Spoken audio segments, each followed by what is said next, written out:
high-performing organizations are driven by culture, whether it's intentional or not. And I'm a big advocate for making it intentional.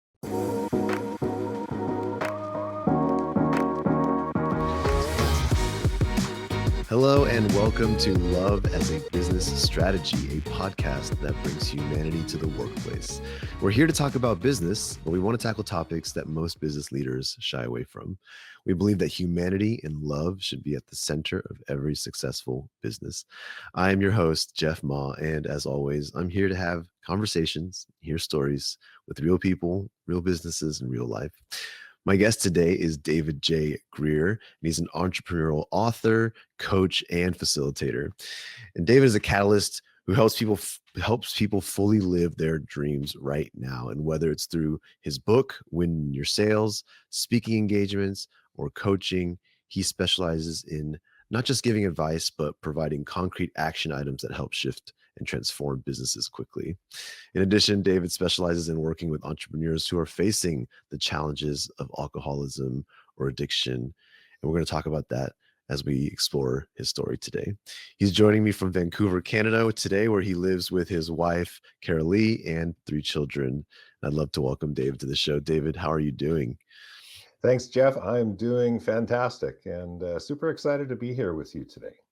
Absolutely. I think we get a number of Canadian guests on this show, and it's not on purpose. It's just there's so much good vibes happening in Canada, so much progress happening in the business culture front over there. I'm glad we can help. David, I want to start. I mean, today I know we're going to be talking about your story in general. I'd love to hear. I'd love to dive into it, and we don't have to dive head first. I'd love to start with a broader question around you and your passion. I'd love to know, how would you define your passion, where it lies today in your phase of life, and how did you come to that passion? What's the story that brought you here? I don't think about passion all that much, but if I have a single passion, it's to inspire others to really live the life of their dreams. And it turns out I was doing this for a lot of time in my life, and didn't really realize it. I joined a young software company as the first employee, and we built it into a global powerhouse. But my former partner and I, our strategy was to write a new paper every year and then travel around the globe giving presentations to both management and technical audiences. Great belief in this, small Vancouver-based software company you're going to trust your whole business to. That strategy worked really well.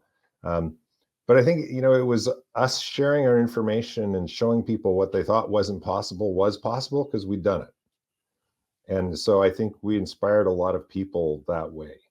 And the kind of computing platform we worked on and the kind of businesses that they run, our products had really high leverage. We were helping a core group of IT people, but we were helping them in turn help 500 or 1,000 or 1,500 employees who were then in turn helping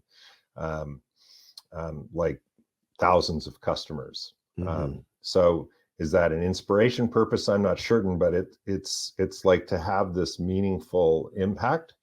And then, I've lived somewhat larger than life and done things that most people have never considered doing. Like when I sold out of that business, my wife and I commissioned a sailboat in the south of France, and we took our 3 kids and we homeschooled them for 2 years while sailing more than 5,000 miles in the Mediterranean basin. Wow. And, just this tiny infinitesimal small percentage of the population ever goes and does something like that.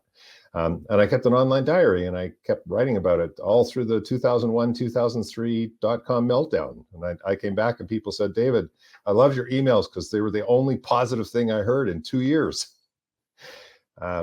So that, and, my coaching work is to really, my number one request of clients is make intentional choice. Like rather than have the universe just toss and turn, churn you wherever, like bring conscious choice, if I can inspire one or two people to do that and to live the life they choose, that they want to live, I'll be really happy.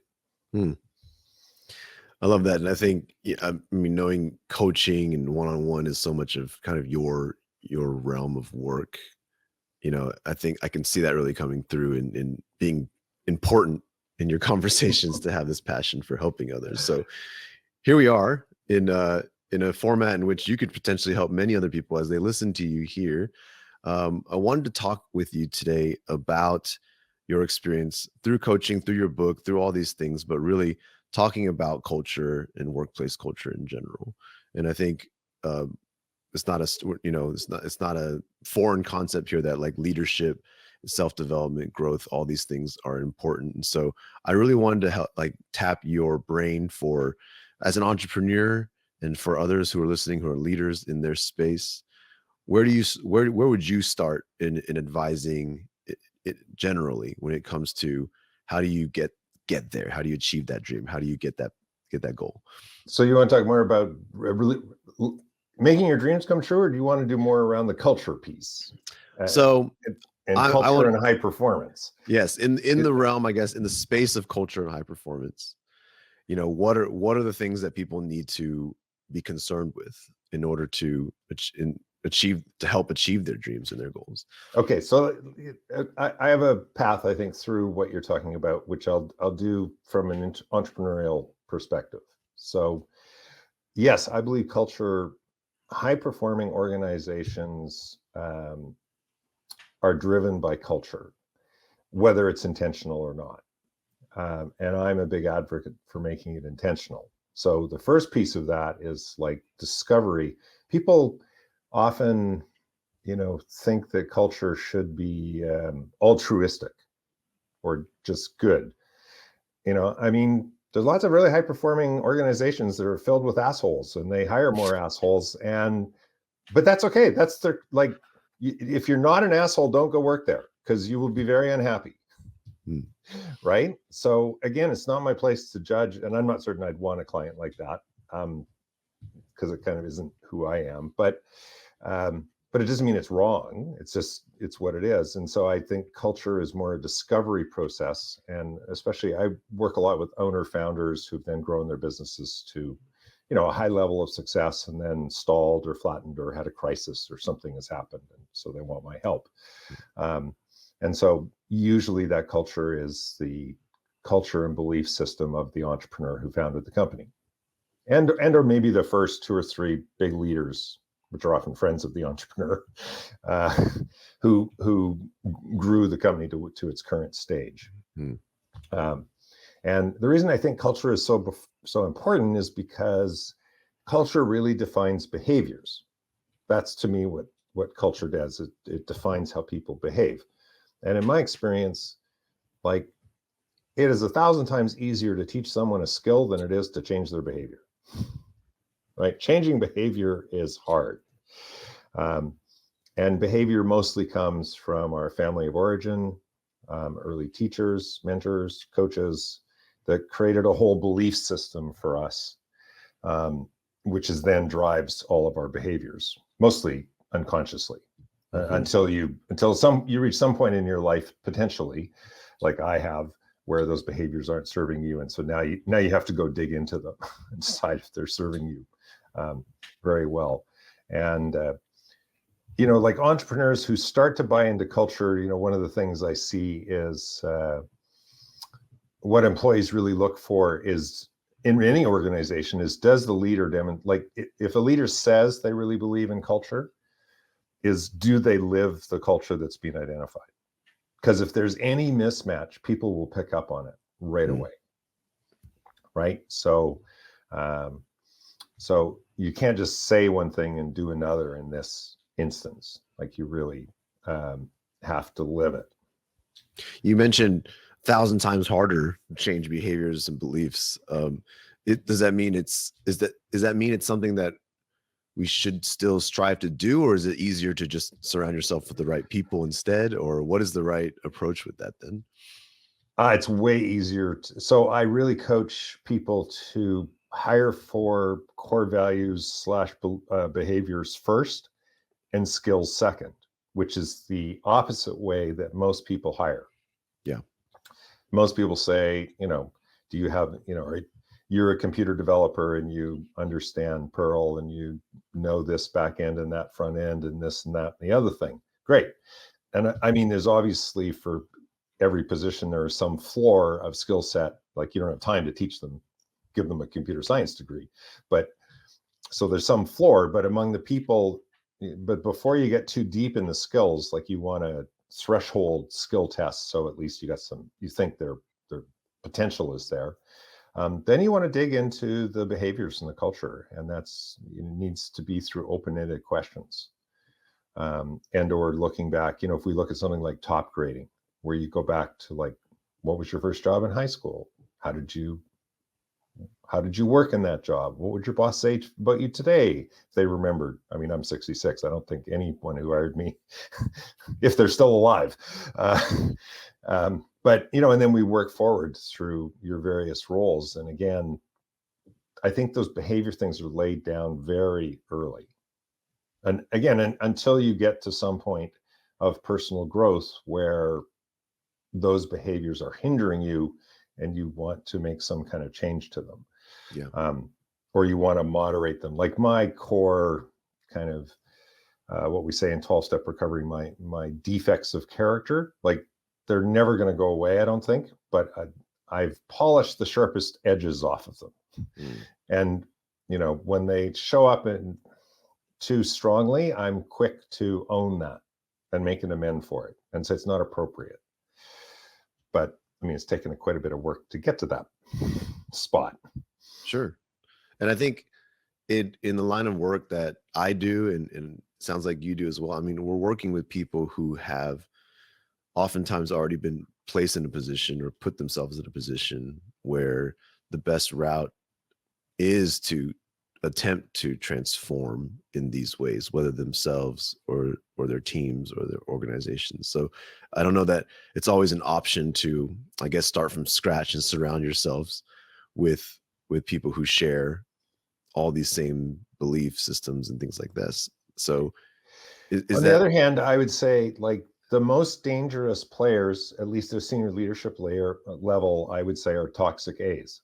So those are really like A performers, but they totally operate outside of the cultural norms. They like stomp on people's heads to climb up, and like they're very hard people to let go because they get so much shit done and they make such a big difference to the organization or the business. And they're the most important people we help move on. Yep. And they set the tone for everybody else on how to be successful, unfortunately. Yes, unfortunately. Yeah. So, and it's tough. Like, I don't want to sugarcoat this and say, and in the case of entrepreneurs, sometimes it's really hard because it is that friend who you hired, early on in the business and grew the business really well. And I mean, it could be that they're toxic A. The other one is that they just can't grow fast enough to where the business is now growing. And it's not like they won't get there, but they won't get there fast enough. And that's a really tough conversation to have. But again, as a leader, if you really want, if that's what your business is doing and where you're taking it, then you have to have that tough conversation. And I think the hardest part of high growth businesses is finding the next level of leadership, is growing the next level of leadership. Have you yourself worked through belief system change and things like that you could maybe talk about to help kind of exemplify or inspire others around that? Sure. So in the intro, you mentioned that one of the things I specialize in is helping entrepreneurs who are challenged with alcoholism or addiction. So I want your listeners to know that I'm an alcoholic, thankfully in recovery. But I was someone who was completely addicted to alcohol for many, many, many years and was in complete denial about it. Like I'd go to amazing lengths to deny that this was a problem in my life. And I was super high performing. I mean, I built a software business to be a global powerhouse, raised 3 kids. But I got to a point where I just was a hollowed out person. And fortunately, the universe put an amazing coach in my life who I worked with for over 9 years. But after we'd worked together for our first 18 months, I built enough trust and we cleared off enough stuff off the table. So kind of nothing was left but the elephant in the room. And I admitted to him that I had a drinking problem, which was an understatement, but he was the first person I'd ever admitted really that I had a drinking problem. And he coached me to go to 12-step recovery, which I did. And in that process, so first of all, there was the denial piece. I had to get to a point where I wouldn't deny it anymore. And that was a fundamental change in my belief system. I can't, for listeners who are struggling, to get to that point is such a milestone. It is, and if you've been there and gone through that, congratulations. That's really hard personal growth. And then, to succeed in recovery and just, we say it's not that hard to put the cork in the bottle. The problem is to live life on life's terms without going back with my number one tool of choice, which is alcohol, right? So was my coping mechanism. Mm-hmm. So I'm sober, but life goes on. Challenges happen. Things show up. So, now in 12-step recovery, we have these things called the 12 steps, which are our code, our toolkit for how we cope with life. I did that. I did personal therapy work. Next week, my wife and I are going to celebrate 42 years together. Congrats.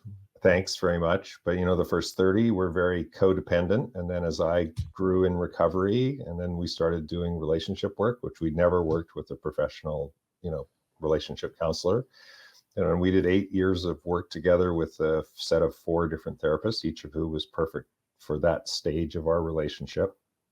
We have grown massively and we show up for each other very differently today, which has all required us to go back and look at our own family of origin and our belief systems and how we want to show up and really and deep personal growth. But I'll just say I can only share my experience, but for me, 15 years ago, if you saw me, I had a house and I had 3 kids and I had 2 cars and looked like a very successful person. And today, if you look at me, I have a house and I have my wife and I have 3 kids and now I have 2 grandkids and 2 cars. And the person on the inside is completely different, mm-hmm. Completely different. And that's that personal journey that I've embarked on for myself and for those around me, right? And as you change, it changes your relationship with everything else in life. Whether other people change or not, you are changing, so your relationship to everything changes. Yeah, absolutely. And my personal belief is that we all carry this potential to transform. And in your case, there was this catalyst and this fortunate kind of crossing with a coach that helped you realize that there was this positive transformation opportunity. I find that a lot of the people I come across, it may not be to that extent of, talking about addiction and alcoholism and things like that, but there are parts of the way they live their life and parts of the ways that they treat others and just their general, and again, this maybe it's just from my perspective, but I also have stories with people where these are opportunities for people to transform, but the hardest barrier is that step of self-awareness and recognizing that there is a deeper rooted belief that's driving these things. Recognizing that is a huge challenge I've seen for people because it's invisible for the most part. It's part of who we just think we are, or it doesn't seem like something we need to change. And I think it often takes some kind of crisis, like a burnout, really getting ill, Um, my case, the recognition of my alcoholism, um, losing a loved one, which causes you to suddenly re-examine where your life's at. So it often takes a trigger event of some kind, or if we go back to the entrepreneurs and core values, the entrepreneur, often entrepreneurs are the single biggest thing holding back the business that they want to have, right? And so part of my work as a coach is just helping them show where their belief system or how they're holding, how they're showing up, they're not living the core values, or they're not interacting with people in a respectful way, or whatever it is. They're actually they're not able to achieve what they want to achieve because they're in their own way. And the only way to get out of their own way is to look at, so why do you behave that way? Why is it so important that you think you have control? Because all of us think we have way more control than I believe we do. Right? And I think that's a human condition problem. I think that's true for pretty much 80% of the planet. And some of my personal growth has been realizing that, I maybe have 1% control over the things around me. And really it boils down to, I control my response to events or things that happen to me. And I have control over the next right step that I take. And that's about it. Is there something you'd recommend broadly? I know a lot of your work is, personalized one-on-one, but is there something that you've seen from a trend perspective that everyone can probably go right now and re-examine and do, a step everyone can take that might yield something good? So my number one request of clients is to make conscious choice. And I think we seriously underestimate how much we can actually make a choice. We're so afraid of either what people will think of us, or we're so afraid of consequences of saying no. If there's too much in your calendar, so you can't do some of this personal work, the only way to solve that is you've got to say no to something in your calendar. And so make a conscious choice about what you want to say no to. And especially in the work environment, I find I work with an individual who works for one of the largest tech companies in Canada, which has somewhat of a toxic culture. And, I'm in Vancouver, and the headquarters of the Canadian division, this is a worldwide top tech company, but the Canadian division headquarters are in Toronto. And, the senior executives think nothing of having their dinner, and then at 9 or 10 o'clock at night Toronto time, sending messages to people to do work at 6 dinner time here in Vancouver. And part of my coaching with this individual was say no. But they say no, and see what the consequences are. And we talked through some of the worst case consequences. I would say a lot of the times in coaching, I actually just let's go down the path of the worst case. You say no and you're fired. What now? Will your world end? Will you, you don't have a plan B right now, fine. But it's funny how when you talk through the worst case, you realize the worst case is not quite the stuff of the nightmares you thought it was. Or really, it might reveal a lot of the belief systems you have about that too. The worst case is oh wait, well, why do I need a job to survive? Well, I need money, right? Well, why do I need money? Like all these things tie into such strong belief systems. Yeah. Do I need to live in this big a house on this side of town, sending my kids to private school? Yeah. Right. No, those are choices. And you have good reason for all those choices. I don't want to I'm not saying there's anything wrong with any of those choices, but those choices are leading you down a path, right? And have consequences. And are you okay with those consequences? Yeah. There's a saying I love. It says you got to choose your hard. Yeah. I don't know if you're, I feel I can't stop thinking about that right now, because it seems like your advice includes this idea of everybody taking a moment to choose which hard they want to deal with. And for No. a lot of high performing peoples in senior positions, saying no to certain people or certain situations or certain leaders is often the hardest thing. Yeah. That is the hard. And the default is yes. Yes, I will work more. Yes, I will take on that project. And, it's not a healthy behavior. Like if you're, a healthy behavior is, I have these 5 things that I'm tasked with doing right now. So which of these do I drop so I can say yes to what you're asking me for right now? Yeah. And if the person says, well, you can't, you have to, I'm sorry, like there's not enough time and resources to do 6. There isn't really enough to do 5, but I'm willing to take on the 5. So if you're not dropping anything, then my answer is no. No, I will not do that.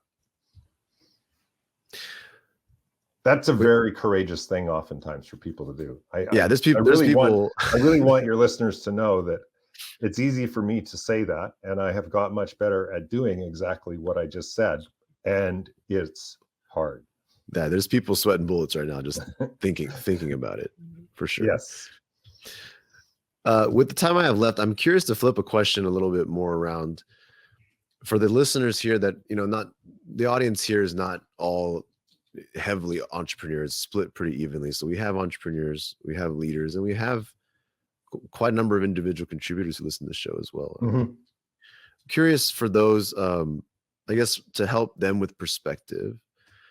If I'm an individual contributor or just low, in my opinion, lower on a totem pole, and I'm experiencing this, and I'm aware of cultural, issues, things that misalign with kind of my beliefs or what I believe should be the beliefs that we all share.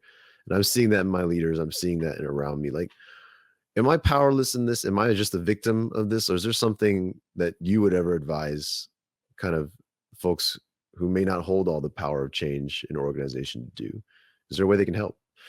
Sure. So one is, what can you change within your circle and what you interact with and with that group?